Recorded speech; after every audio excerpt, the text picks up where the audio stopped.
Hi everybody, I'm Dr. Nari Heshmati. I'm a board certified OBGYN in the North Puget Sound area out near Everett, Washington, and today I'm going to talk to you about travel and pregnancy.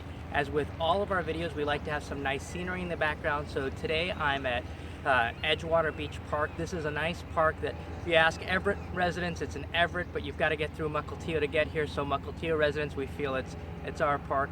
But this beautiful area behind us for about a decade had been closed off. There was no good public access here, so you had to cross over some railroad tracks to get here. We now have public access. It's part of this whole new beach revitalization. So it's a great, nice place. So travel and pregnancy, if you're not from our area, you want to come visit, Mukilteo is a great place to come visit. You know, travel and pregnancy comes up, especially during the summer times as we get towards the holidays. A lot of times my pregnant patients will ask me, can I travel? Is it okay to travel? Do I need to do anything different? And so the things that I like to tell them is, first off, travel in general in pregnancy is completely okay. There are some precautions and things you want to take. So for instance, the best time to travel is probably in the second trimester of pregnancy, between 14 and 28 weeks. You know, in the first trimester, there's a lot of nausea, there's a higher risk of miscarriage, there's a lot of things that can come up. When you get into the third trimester, you're getting to the point where there's some risks of preterm labor. What if somebody just goes into labor? Things like that. So it's nice to travel in that second trimester, 14 to 28 weeks. You want to always check with your airline, because in general, many airlines won't let you travel after 36 weeks.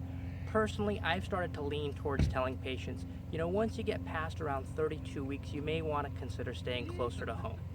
Now, one of the things that comes up is what's the best way to travel? And in general, the best way to travel, if you're traveling, is the shortest way to get there. So if you've got to go across a couple state lines, if you can take a plane flight, that's probably better than a car ride. You can still do things like cruises, but realize a lot of people do get nauseous on cruises. If you've never done a cruise before, the first time to do it is probably not while you're pregnant. And you do want to be careful, because we do have those outbreaks of norovirus and things like that, a lot of GI issues where people can get sick on the cruises. Now, the reason that it's best to take whatever's the shortest way of getting there is, in general, you know, if you're traveling for more than 4 hours and you're not up and you're not moving around and things like that, you do have a higher increased risk of thromboembolic events, DVT, pulmonary embolism, basically blood clots in the legs and lungs. So we say, if you're going to be immobile for a couple hours, make sure you're getting up, stretching your legs, moving around, things like that. Now, when you take a look at it and you say, okay, well, I've gotten to the airport and I'm going through the TSA scanners, is that going to be a problem? So this question also comes up a lot. In general, when you take a look at the FDA site where they looked at the TSA scanners, there's two things that they put up there. One, most of the scanners are non-iodizing electromagnetic radiation. So that basically means not a big deal, nothing to worry about. And then there's some machines that are low dose radiation scanners, and in those, the amount of radiation you're going to get from getting a body scan is the equivalent as if we're just walking around here for about 40 minutes, because we naturally get some radiation just from being outdoors. In fact, it's the equivalent of the amount of radiation you get in about 2 minutes of a plane flight. So in general, that's going to be a very low amount of radiation. That's not something that you have to worry about. Personally, I find that if you go through and you feel uncomfortable going through the scanners and you're pregnant, I haven't had a patient or anybody necessarily have an issue just asking to go through the metal detector or body pat down. In fact, when my wife was pregnant before, she was a master at this. We'd be standing in line and I would be talking to her, and then it would be silent, so I'd wonder where she was. And I'd turn around and I'd look down, and she would somehow find the one line that the body scanner wasn't working in, and they were putting people through a metal detector. So I'd, of course, walk over there to get in line with her, and TSA would see that and then pull me aside for special screening for trying to skip lines on the body scanner. But in general, they're okay with that. Now, once you're on the plane, things you want to keep in mind. If you can get an aisle seat, get an aisle seat. It's going to be hard to get in and out of those narrow rows. You want to have nice, loose-fitting clothing that you're comfortable in. You want to avoid eating or drinking things that are going to upset your stomach on the flight. So avoid carbonated beverages. Make sure you have snacks, water, things like that. You want to stay hydrated while you're on the flight. And while you're on the flight, you want to have your seatbelt buckled as much as you can. So there's turbulence on the plane, and you don't want to risk getting an abdominal injury or anything while you're on the flight. And typically you want to keep that seatbelt below the gravid abdomen, right about here.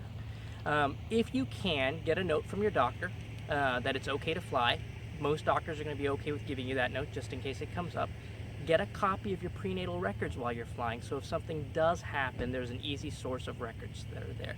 And before you travel, if you're traveling to a distant location, you can go to the CDC website, and they're going to list information about if there's any travel advisories, if there's anything you need as far as immunizations, or anything that you have to worry about.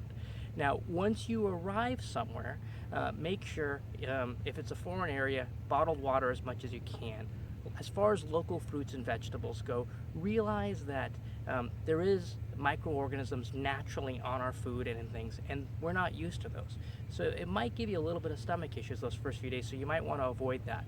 And of course, if there is something in an area that the CDC warns to be careful of, there's a lot of information out there about Zika, mosquito repellent.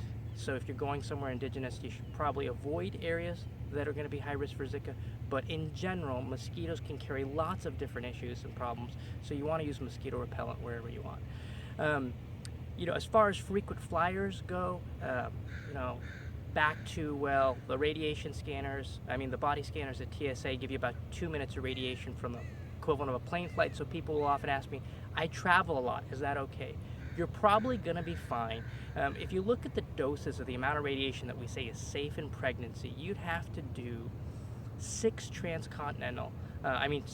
intercontinental plane flights to max out beyond that dose, so it's pretty unlikely you're going to get there.